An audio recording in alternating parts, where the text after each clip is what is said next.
We're going to take a moment to thank our patrons. In the House of Stone, we have Melissa Russell, Liv Matlin, Fighting Chance Studio, Krisha Dolan, Aya Kamurakwan, Aaron Navarro, Allison Connors, Alexander Eagleson. That's a cool name. I love that so much. Okay, and then in the House of Flame, we have Spaghetti Sandwich, Pokela, Natalie Curry, Leah Tab, Katie Grant, JS, Francie Dillon, my mother, Cynthia Johnson, Corey Little, Birdie Tam, and we are welcoming to the House of Flame Amber Costley and Celeste Gantz? yes, that's my aunt. Celeste Gantz. Yeah. By the way, Birdie Tam, we saw your new studio. Congratulations. Hell yeah. And if you would like to support us and support the show, you can go to patreon.com/Lindsey M Dillon. And now, for this week's blessing, we have an auditory experience.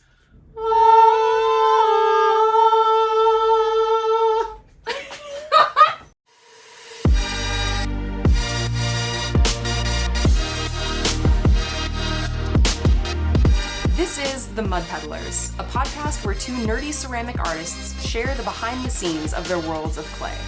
We're your hosts, Lindsey M Dillon. And I am Donte of Earth Nation. Welcome to The Mud Peddlers. Welcome. How are you? Zdravstvuyte, comrade. We говорите по-английски. I'm sorry, it's I don't weird. know what just happened. I just spoke some really bad Russian. I should learn some Ukrainian words. Anyway, today we are going to be talking sort of science. Sort of science. Yeah, we're going to be discussing the difference between oxidation and reduction firing. And a little bit of some other stuff too. There's a middle ground to it. There's a middle ground, yeah. But I feel like that's one of the things, especially when you're just learning how to do ceramics. I keep wanting to laugh when I look at you. I don't know why. My face is I drank a ton of coffee this morning. from That's the also part of from it. the coffee. From the coffee. I drink a lot of coffee. It's helping me get ready for Sac Anime, which by the time this episode comes out will be done. Hopefully I sold enough stuff. Anyway. That reminds us, we need to say that our shop update. Yes. Yours is already there, right? Or when are you no. updating your shop? Dude, I gotta wait till Sac Anime to figure that out. Okay, mine was updated last month, and there's maybe like 20 mugs left. It's Okay. So, oxidation versus reduction. Oxidation versus reduction. A lot of you wonder, what is oxidation? What is reduction? And we're gonna do it now! Oh my god. We're gonna do it now! It's gonna be so great! It's gonna be so great! So, Donte, start it off. what is the main difference between oxidation and reduction firing? So if you have an oxidation kiln, it's most likely an electric kiln. Okay. Most people have electric kilns in their households. It's like Yeah. 70-something% of you with electric kilns have oxidation kilns in households, right? And those are the kinds of kilns that most of us have seen. They plug into the same kind of plug-in that Yep. a dryer plugs into. They run off electricity. So many of the scut kilns. And I say electric kilns because there are kilns that run off of pure fire, gas. right? Gas, yeah. I run off of fire! Straight fire! It's lit! Oh, that's gonna be the episode title. It's lit. Yes. Electric kilns or oxidation kilns usually have oxygen free-flowing through the kiln itself as it's firing. Okay. So there's oxygen molecules all throughout the kiln, right? They're in the glaze, they're in the air, they're inside the kiln. There's nothing in there reducing the amount of oxygen in the kiln to make certain chemical reactions, okay? In a reduction kiln has usually gas fire in it, eating up those oxygen molecules so that there's a reduction of oxygen inside of the kiln. And that usually changes the chemical properties, or just kind of like takes away the oxygen, of the glazes in the kiln, and sometimes makes really interesting interactions. That's really the only difference in between oxidation and reduction. Oxygen, there's oxygen in the kiln. Reduction is a reduction of oxygen in the kiln. That's it. That's it. That's the whole explanation. And that's the episode. That's the whole episode.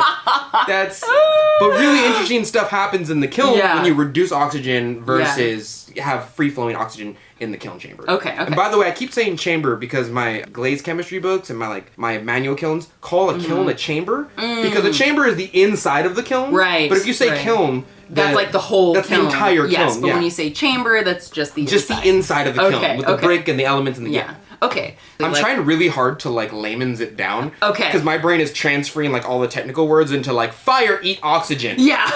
In kiln, make reduction in oxygen. Oxygen not there, make glaze go red, sometimes not green. Yeah. I'm trying. Okay. Well, for the nerds among us, yes, can you go into a little bit of the like toe in the water of the science behind why the lack of oxygen in the kiln creates different glaze effects. Like, what exactly is happening to the glaze that makes it behave differently? Yeah, 100%. So let's take copper as the primary example of what happens in a kiln when you're firing stuff in a reduction kiln, right? Okay. So you have a pot, it has copper glaze on it. Okay. Which means it has like copper oxide, copper carbonate in the glaze. Yeah. Whatever glaze you made or got from the company, whatever, right? You put it in a reduction kiln, gas fired, big old brick kiln. Yeah. Fire goes in. Fire goes in when it's being fired. Oxygen is, and this is the way it was explained to me, so I'm going to say it this way because I think this is a better way to explain it. The fire is eating oxygen molecules in order to allow itself to burn. Fire needs oxygen molecules in order to be fire, essentially. Right. Well, when you have it inside of a kiln or the chamber, it takes as much oxygen from anywhere inside that chamber as it can in order to thrive and keep burning. And it essentially just keeps eating oxygen molecules. So it finds oxygen molecules wherever it can. Wherever so in the it can. case of, I wish I had like a 1980s style animation for this. You know, like in the classroom. The fire's like eating the oxygen. Yeah, like and then it starts getting choked. Mickey Mouse style. Oh God. So fire goes into the kiln. It's eating up needs the oxygen oxygen. to It's survive. like, cool, this is great. And then it's like, oh, I have no oxygen. Where am I going to find the oxygen to continue being fire? And it goes, oh, sweet, there's some glaze. There's some copper there. Yeah. And that copper has oxygen in it. Right, like the actual chemical compound itself with like the little hexagons and the lines. And the oxygen attached to the... We all learned in high it, school. It takes it from the glazes and the clay bodies a lot of the time in order to continue to be fire, in order to continue to burn. This is actually a difficult thing to do because if you're doing a reduction kiln with gas firing, you'll often try and like put in the most amount of fire to reduce the amount of oxygen in the kiln, but you can't put in too much fire or else it eats up like a lot more oxygen than you need it to, and the fire doesn't burn as intensely and you don't get the proper heat. Oh, interesting. You can't just like get a flamethrower and like yeah. you know what I mean? So because of that chemical reaction in between the fire taking all the oxygen molecules from, let's just keep on saying with copper glazes, the chemical reaction ends up making the color red instead of green. And I am not scientific enough to know the actual. I'm not like, oh yeah, this molecule separates from this molecule, and that makes a color differential, and like I don't know that. All I know is that the fire ends up taking a lot of the oxygen molecules from the glazes and the clay and whatnot, and it makes a change in color. And that's the main difference between oxygen. So it's very difficult to get a red in an oxygen kiln from copper itself. Okay, because the copper needs that lack of oxygen to turn red. 100%. You know, that makes me think of, like, I feel like one of the first ways that people become aware of this concept of the role that oxygen plays in glaze color is with raku firings, because I mean, I remember the first time I did a raku firing, I used a glaze that had a lot of copper in it. Yeah. And, you know, so the copper went into the kiln, and it was just it was a raku kiln, so I guess it was technically gas fired. Right. And then, you know, we pulled it out of the kiln, we put it in the trash can with a lot of stuff, but the flow of oxygen, I think, in that trash can meant that some parts of the glaze, of the copper glaze, were red and other parts were green. There's just hella carbon in there too. There's just hella smoke and there's a lot of interesting stuff going on in there. But I feel like that's one of the first times people are like, oh wow, like why does this one glaze turn out like two different kinds of colors? So even outside of the oxidation kiln versus reduction kiln or electric kiln compared to a gas kiln, there can be instances where oxygen still plays a role in how the glaze color turns out, like in a raku firing. Yes, and keep in mind there are kilns that are like, well, you can technically have an electric kiln that doesn't have a complete oxygenated atmosphere inside of it. There are kilns out there that are like fire, but oxygen kiln. You know, like ox kilns. And there are some electric kilns out there that are like, neutral kilns where you got a bit of both. Oh yeah, that's what I was gonna ask, is like, so, and again, I'm playing interview role today, which I love because I love getting to ask questions. And I love talking too much. Yay! I was gonna ask, can you have a kiln that does both oxidation and reduction, and then can you do in a single firing, can you have both oxidation and reduction happening in the same firing? So I think when you ask that question, you might be asking for the kiln to be, for lack of a better term, like segregated into like, the top half is oxygen and the bottom half is reduction. Well, sort of more like, as I remember Sacramento City College, we had a couple different gas kilns, but throughout the firing, the professor would change the amount of oxygen going into the kiln. Yep. So I'm essentially answering the question myself now. Well, you're good. But it's essentially, so I wanted us to talk about like how kilns can have both oxidation and reduction happening throughout the kiln. Like you have a period where there's like very little oxygen, and then you can adjust and have more oxygen to like maybe raise the temperature and then reduce it again. Yes. So how does that work? So usually I had like a huge kiln, so whenever I think about reduction kilns, I think about like this huge, like too tall person. Yoshio, the first kilns I ever worked in were cone 10 reduction kilns. And I thought like, oh, okay, this is how pottery works. You just need straight fire in there, I guess. But he had these things called flumes and dampers. They're basically holes in the kiln. He would basically put in and take out the holes in the kiln to let oxygen in or out of the kiln in order to make the oxygen go up or down, and he would control it that way. What are you doing? Step teacher, what are you doing? Step things going out in the... I'm just putting the brick back in the hole. But, oh my, I'm sorry. Teacher, no.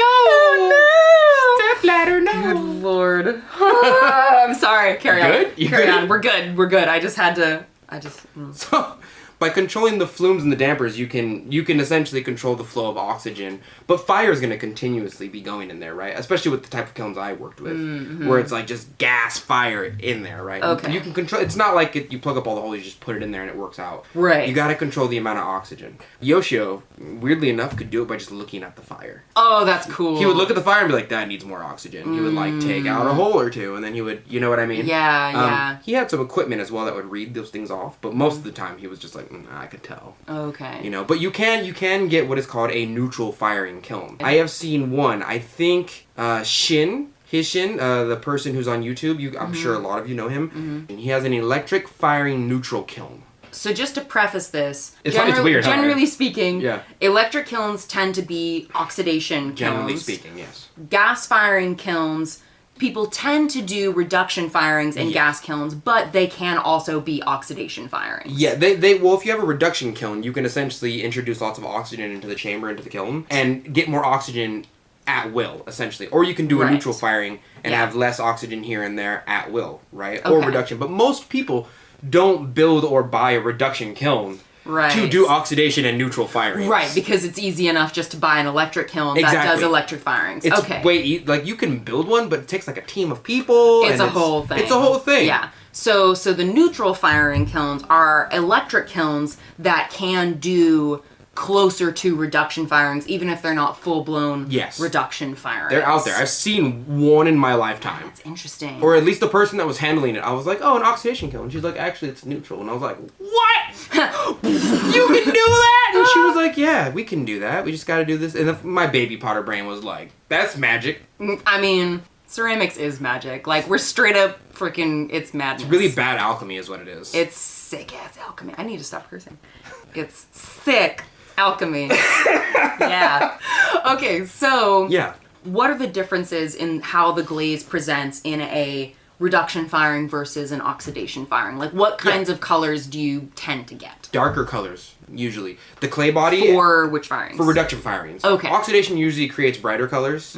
Like, well, technically speaking, the higher up the firing chain that you go and the closer to reduction that you go, the darker the clay bodies and the glazes go. Okay. So if you do like cone 04, like low fire stuff, if you put an underglaze on there, you're getting the color of that underglaze. And it's usually going to be a bit brighter than usual. Once you get to cone 5 and 6, it gets a little bit more melty. It gets a little bit more unpredictable, I would say. Yeah. I feel like I've seen glaze companies like Coyote and like Amico and Mako that, you know, really try hard to get those bright colors on mid-range firings like cone 5, cone 6 firings. Yeah. But yeah, like what you're saying, generally speaking, the lower temperatures and the more oxygen, the brighter the colors. And vice versa as well. Some companies try and like, oh, this cone 6 glaze looks exactly like a cone 10 reduction. Yeah, that actually... They're trying to cater to us because we're like, oh, we want to do cone 10 now. Yeah. That reminds me of Speckled Buff, which I feel like has become a really popular... Oh, I love Speckled Buff, and I hate that I love it so much. I hate that I love it. It's somebody said it was the pumpkin spice latte of clothes.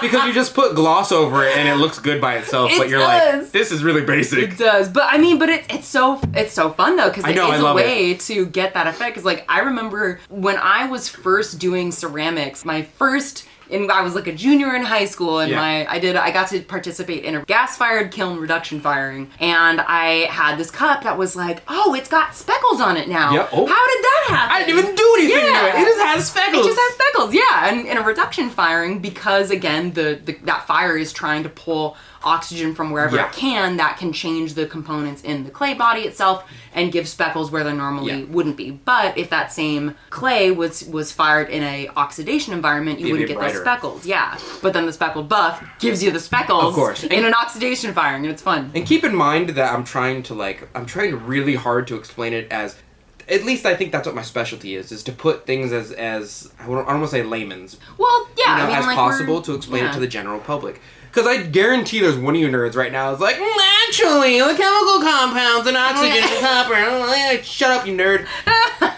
We're trying to do a PSA here, and you're making it way more complicated than it has to be. Yeah, yeah. And there are, like, if you are interested in the nitty-gritty science of, like, okay, yeah, fire eats the oxygen, but, like, how? Yeah. You know, if you want to know that, there is lots of really, really well-written articles and, like, YouTube videos out there that go into more of the intense science behind it. We're just kind of like, hey, if you've never really understood the difference here, we're trying to introduce that on a more introductory level. So. I actually did a YouTube video on it, I want to say about 2 months ago, oxidation versus reduction. When I was doing research, your video was one of the first ones to pop up, and I was like, it's Donte. I love that, and I hate it at the same time.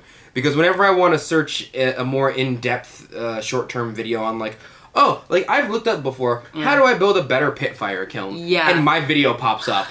And I hate it so much. You're like that Spider-Man meme where it's like, hey! I hate it so much. They're like, yeah, you're the guy. I'm like, You're the guy, you're the person. Yep. Little bit of a flex. I've met new partisan stores, and they've just been like, oh, yeah, I'm wondering how to do this, this, and this. And I've been like, oh, yeah, just type it into Google. And they'll, like, type it into Google on their phone. They're like, that's you! And I'm like, yeah, but don't click that one, though. Yeah. Yeah, it's like, I'm not trying to flex on you I'm not now. trying to, like, direct you to my stuff, but if you looked it up, I would show up on the... Yeah. I would show up, probably, on Google. Yeah. Yeah, you would. Other than that, oh, sorry, I backtracked. No, I'm you're so good. sorry. You're good. So the deeper down the list you go, usually, so like reduction firing usually has a lot more unpredictable glaze reactions. It's a little bit more melty. It's a bit darker. I call it tasty. It's a bit tastier. You know what I mean? Because I'm really into like dark, melty colors with multi-dimensional. Like, I don't want just brown. I want like brown and blue and like some type of yellow, you know, stuff like that. So you get like surface variations just because of how the fire and how the It's more oxygen moves around in the kiln. So you can essentially, if I'm understanding correctly, because again, it's been a while since I've done a gas firing, so you can have one glaze around the entire pot. Yes. But because of the way that the heat moves and the flow of oxygen, you can have variations in that 100%. surface texture even with one glaze. Especially with porcelain. I had a porcelain, I'll never forget her, right? She was this big, my first gourd, made of Coleman porcelain, with Celsor Oribe on it. Is it Celsor Oribe or just some type of different Oribe? But that's what it was called, and Yoshi had the recipe to it, and I loved it, and I had like a beautiful, like, dark jade green with like these beautiful red spots, and I still have it, it's gorgeous. But I don't think I've ever seen that. You'll have to show me. I might have given it to Abel. I mean, well, she's your wife, so she probably has it. she probably has it. Another thing, side point, is that there are certain chemicals when making your own glazes that can kind of mirror the effects of a reduction firing. So there's a chemical called silicon carbide. Okay. Silicon carbide, and this is my best interpretation of it because it's difficult to explain what it actually does. Silicon carbide will make little pockets of carbon in any glaze that you put it in, and this includes copper. So sometimes if you put silicon carbide and you mix it up real well inside of a copper base, especially if you make your own glazes, it'll make these little spots of red. I think John Britt has one called John Britt's Oribe or John Britt's Red, something like that. And silicon carbide is used to make a little bit of red. I actually have a picture of it on my Instagram somewhere. Oh, okay. Yeah, I'll see if I can find it and post it. But it had green and red. But you would look at it and be like, wow, that green looks oxygen, but like that red looks... You can't get red from copper inside of an oxygen kiln, you know what I mean? Yeah, But you can do it, it's just hard. I've been doing experiments with silicon carbide recently. it messes up every glaze. It bubbles and pits everything except for copper. Oh my gosh. I don't know why.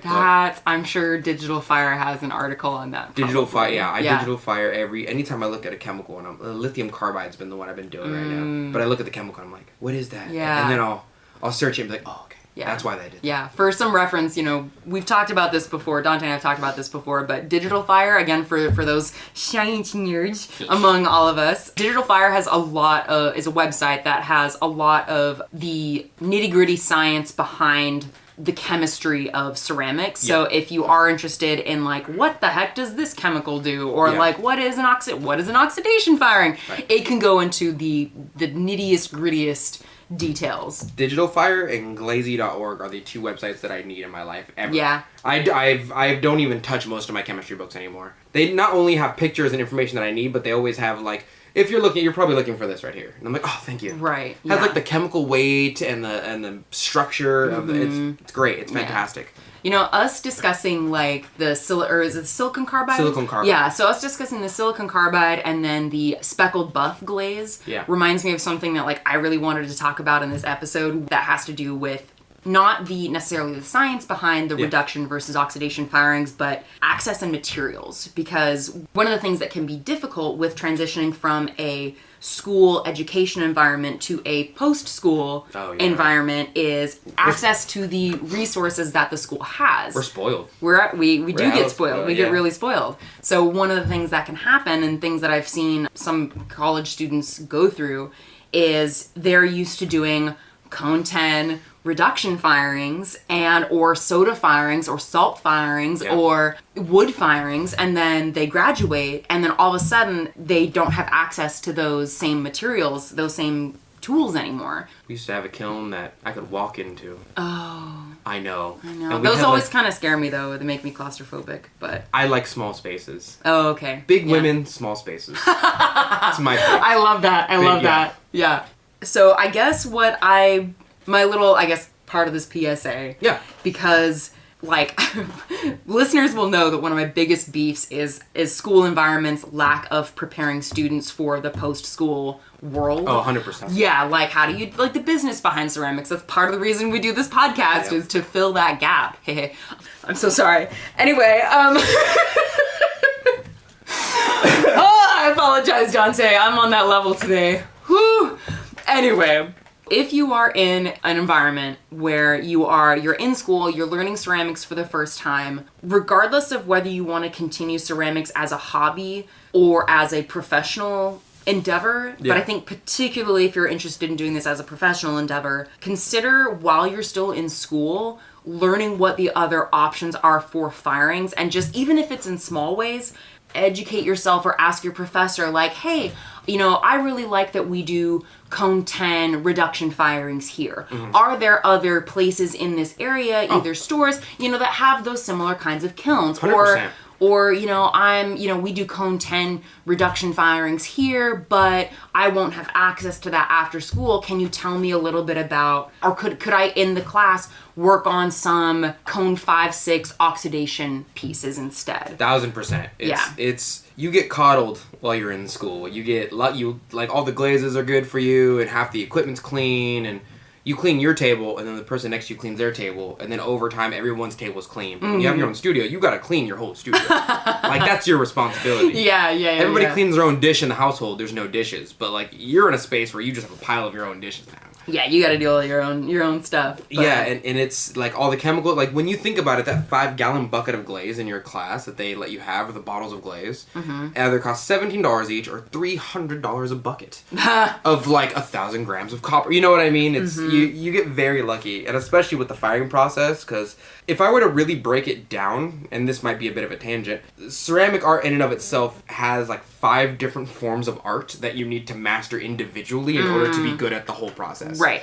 So you need to be good at forming, and then you need to be good at like trimming, Yeah. and then you need to be good at glazing, and each and every one of those can be separated into like, a bunch of different bunch of different, yeah. And that's not even thinking about whether you're harvesting or formulating your own clay body. 100%. Like, that's a whole other thing. Yep, and Yeah. there's some tools that help you kind of skip some of those steps. Like you can buy bottled glazes. Right. You know what I mean? Not to say you're skipping that step, but you can buy stuff to make it easier. Like you can buy a gift and grip to help you trim, Yeah. or you can buy slip molds to help you slip cast. Those things are individually hard by themselves, but they help the process a little bit. On top of that, you need to be your own kiln master. You need to know how to load your own Yes. kiln. Yeah. You need to clean your own shelves, and those are their own individual things. You need to know how to run and operate your own kiln. You get very lucky in school when you have someone who just does that for you. Yeah, yeah. Like, most of those things are done for you.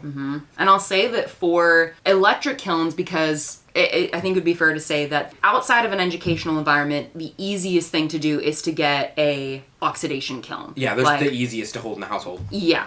The nice thing is, firing one of those is super, super easy. When I was in school, we did oxidation cone 5 firings, but the kilns themselves had their own firing schedule that the studio technician created. Yeah. When I got my kiln, I literally just did there's 3 buttons to push Yeah. to do a firing, and it's super easy. Super easy. But if you are, again, if you're used to being in an educational environment where the studio technician spends 12 hours adjusting a reduction gas kiln firing to change the, if somebody else is taking care of the most complicated firing processes, Yeah, the airflow and the... yeah, then just know that that's going to be not that you can't do it, because obviously you can learn how to do that. Of course. But that's going to be a step that you'll need to learn before you graduate if you want to continue to do that same kind of work. So I feel like you have 2 options. You can either figure out where other similar local resources can be and adjust your making to those parameters, or like using the silicon carbide, or speckled buff glazes, find ways to mimic those effects that you like in a less complicated environment of being able to maybe buy your own kiln. But again, of course, then that's like assuming you have your own studio space. That comes with some privilege. Yeah. That comes with you gotta have space and time, Yeah. money, and you know what I mean. I do think most ceramic supply stores or like studio spaces Yeah. do oxidation firings. Like Alpha does oxidation firings. I think Sincere Ceramics does oxidation firings. Yeah. Verge Center for the Arts does oxidation firings. They're just the IMCO, yeah, that tends to be the most common. It's only when you get up into and I don't mean to say this is a higher tier than the others, but once you get into the upper echelons of art, that's when they're like, oh, you use this unknown chemical in the glaze. Oh, reduction fire. There is a certain space of the ceramic art world where they're like, oh, it's low fire. Oh yeah, I mean, admittedly those though, people dude, suck, but we were those people though. Yeah. Like on an earlier episode when we were talking about glazes. look, I love low fire. I mean, not glazes. When we were talking about choosing your own clay, Yeah. and somebody called us out on it, which I actually really appreciate. Yeah, no. Because Humbly. we were totally being like, low clay, it's worse clay, and it's like, no, it's Well, just we were just being those people. We come But from a functional point of view where it's just less functional, but from an artistic point well, of view, that's not necessarily true though. it's 100% true. Okay. We will peg that. Good Lord. We will bookmark that. We will bookmark that. No, keep going. As another episode. Actually, I would really love to learn about that. I hate low fire clay. I love low fire glaze. That's fair. Okay. Yeah. If that makes sense. Yes. Because I don't like it. I don't I think it comes from the fact that I worked with Steve's White one time and I got hives and I was like, I hate this. I'm allergic to this. I don't know, but I'm probably allergic to it in the same way that people who eat a piece of bread and get a stomachache one time are like, oh, I'm gluten intolerant. But they never went to go get it checked out. Oh, okay. You know, they just kind of correlated one thing and now it's stuck in their head. Right. Somewhere. Yeah. So you like the glazes that come with low fire oxidation. Yeah. Because the glazes that come with low fire oxidation, or low fire in general, when you buy the bottle, that's the color you're gonna get. Mm-hmm. You buy some red, you're getting that shade of red. Yeah. But the higher the fire you go, the more melty and the more temperature and the more heat it takes in, the more, even my personal made glazes, my Randy's red turns 3 or 4 different colors. Yeah. I've never done it in low fire, but I bet it would stay one color in low fire if I developed it to be a low fire. You know what I mean? Yeah. It wouldn't be red though. Yeah. It would not be red. I feel like it also does depend on the glaze, because I've bought commercial mid-range fire glazes that like the thing that you see on their test tile label is what you get in the kiln. Like I've seen that happen. It's my biggest pet peeve. It's my biggest pet peeve because like in my mind at least, from my experience, the lower you go, the more accurate the bottle is. Oh, but the higher you go, there's a higher chance of like I don't want to name any companies because I feel like what if they sponsor us one day? Right. But at the same time, my biggest pet peeve is looking at the bottle, testing the glaze, and being like, this isn't it. This isn't at all what the bottle. Yeah. This is, and then I water it down, and it's still not it. And then I like put CMC, I play with it a bit, and I'm like, none of like I do like 10 pots, and I'm like, none of these are purple. These are all just like dark blue. Oh, that's funny. That's interesting though. I hate it so much. If I do a glaze review video and that happens, I'm like, I hate this glaze. Oh yeah. Yeah. There's a picture on the bottle, and it didn't come out how the picture on the bottle said it would. Yep. Hate it so much. Bringing it back around that comes to reduction firings is that there can be a lot of variation, and that can be awesome. Yeah. And it can also be a thorn in your side. I've never seen a bottle of Cone 10 reduction fire glaze. I've only ever seen them be made and developed. Yeah, same. Which I think is... Because again, it's like the most common... The easiest firings and the easiest glazes to get access to are mid-range Cone 5, Cone 6. Yeah, Oxidation I'm glazes. sure you can develop them, but like... Oh, yeah. I don't know. I don't know if that's like some weird form of like gatekeeping where it's like, no, we don't put them in bottles. You gotta make your own glaze if you want to get that high, okay? But at the same time, I'm like, I've just never seen it. You know, I just thought of a song that could perfectly encapsulate this conversation. Yeah. Can you take me higher? All right, okay. Deliver All right. me to a place where I am. We're done now. All right.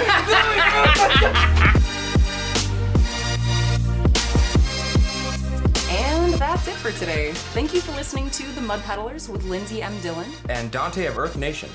Want to say hi and see what Donte and I are working on in our studios? Check out the show notes for links to our websites and social media below.